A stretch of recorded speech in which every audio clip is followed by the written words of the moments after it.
Hi, I'm Celeste. I've been in Girl Scouts for 2 years. We're Troop 105, and this is... Hey, I'm Sierra and I've been in Girl Scouts for 2 years. Hi, I'm Rachel and I've been in Girl Scouts for 7 years. Hey, I'm Shelby and I've been in Girl Scouts for 7 years. Hi, I'm Julianne and I've been in Girl Scout for 7 years. Hey guys, I'm Avery and I've been in Girl Scouts for 7 years. Hi everybody, I'm Ireland and I've been in Girl Scouts for 7 years. We're going to show you how to do a flag ceremony. Why? Why? You mean why do we do a flag ceremony? Because it's important for Girl Scouts to honor our flag. Girl Scouts have the authority to provide flag ceremonies for meetings, important social events, and more. For our Silver Award project, we decided to help our fellow Girl Scouts learn how to do a flag ceremony because we had trouble learning this when we were brownies. I hope our video helps your Girl Scout troop learn the ropes. Patriotic purpose. Now we're going to explain our patriotic purpose. Are there any questions? Why did we need a flag? Well, a flag is needed so that in battle, American soldiers could be easily distinguished from the British. It just so happens that the first display of the new flag was at a military fort in modern-day New York. The fort was surrounded by the enemy in early August 1777 and needed a flag, so they decided to make one according to the directions given by Congress. We still use the flag today as a remembrance of the brave men that fought for our country. Are there any more questions? Why does our flag look the way it does? Well, there's 13 stripes for the original 13 colonies. The red stripe stands for valor and hardiness. The white stripe stands for innocence and purity, and each state has a star on the square blue. The square blue stands for justice and perseverance. So there's 50 stars on the square blue. Betsy Ross, a Philadelphia seamstress, was the first person to make our nation's flag. And now for etiquette. But forget etiquette, we're going to extreme etiquette. So what exactly is etiquette, and what does it have to do with a flag ceremony? Well, etiquette is the extremely proper behavior expected at an event. At a flag ceremony, there are certain requirements that have to be done in order to honor the flag properly. Here are some examples of flag ceremony etiquette. First, before starting the ceremony, make sure that all the girls are dressed the same. So this means all vests and sashes are worn, or all denim bottoms, or whatever your troop decides is good for you. But if you are wearing a uniform, then you must have your shirt tucked in. You need to be well groomed, so this means having your hair combed and your bangs out of your face. And you need to be clean. Again, this also means that everybody needs to be dressed similarly. Secondly, your posture needs to be perfect. This means backs tall, heads forward, hands behind your back, and to make sure your shoulders are proper, do the letter D, up, back, and down. Finally, in order to honor the flag properly, you need to have expressionless and neutral faces. So this means no giggling, but you don't need a sad expression either, just a slight smile. Your eyes need to be on the flag at all times, and you need a good conditioned flag that is very vibrant. If your flag is dirty, then it needs to be cleaned or dry cleaned. In a ceremony, the flag not be tattered or faded. Remember to be cautious when transporting and handling the flag. If the flag touches the ground, that does not necessarily mean it has to be burned. Only faded and tattered flags have to be burned. So to remember these etiquette tips, just remember uniform, posture, and to show respect. Rock and rolls!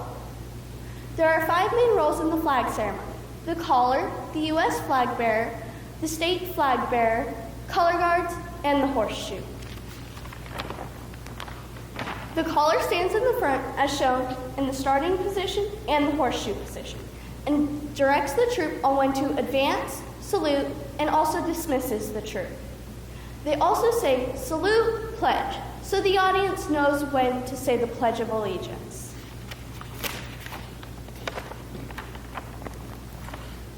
U.S. flag bearer.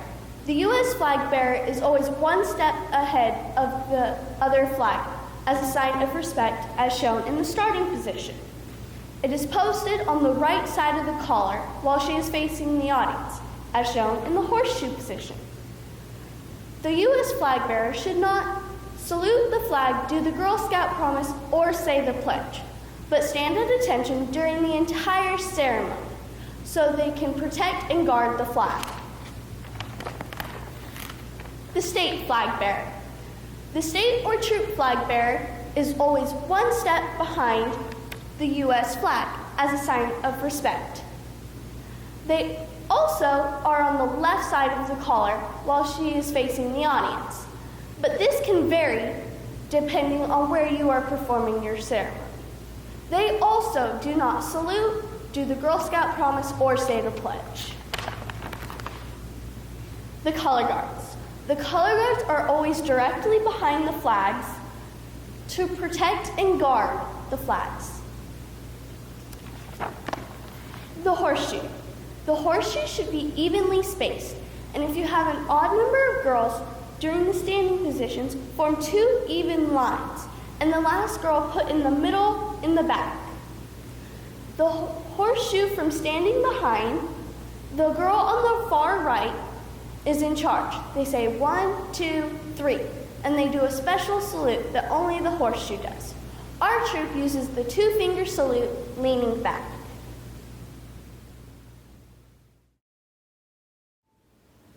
Color guard, advance.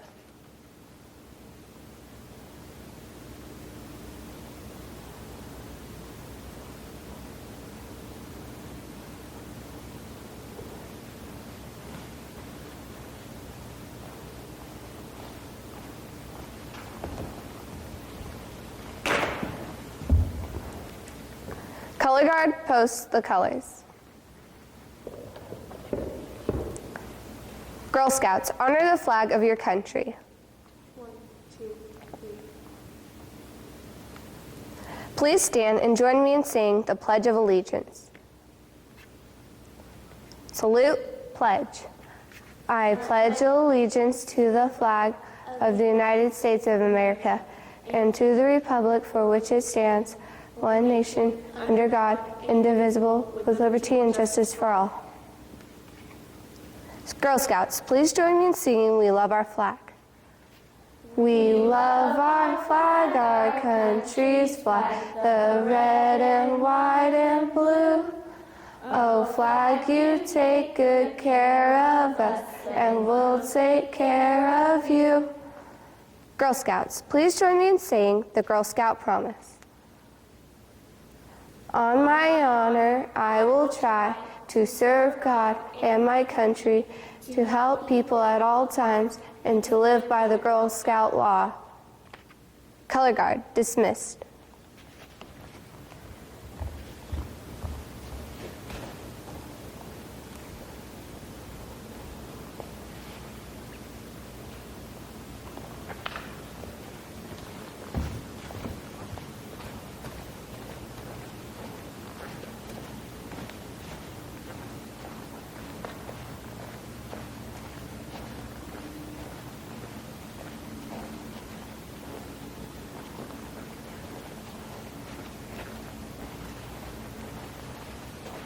Fantastic flag facts!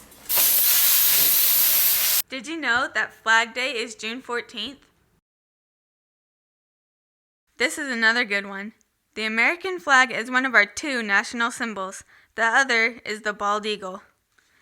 This is interesting. When the flag is flown upside down, it's a distress signal. It means you need help or are in trouble.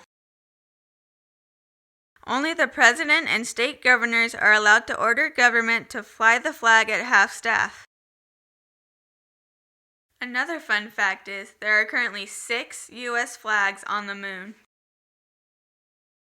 You know the Pledge of Allegiance you say every day in school? Well, it's been around a long time. It was written by Francis Bellamy in 1892. The U.S. flag cannot be used on any item that is meant to be disposable. On September 11, 2001, our flag became a symbol of hope and pride because of the terrorist attacks on that day.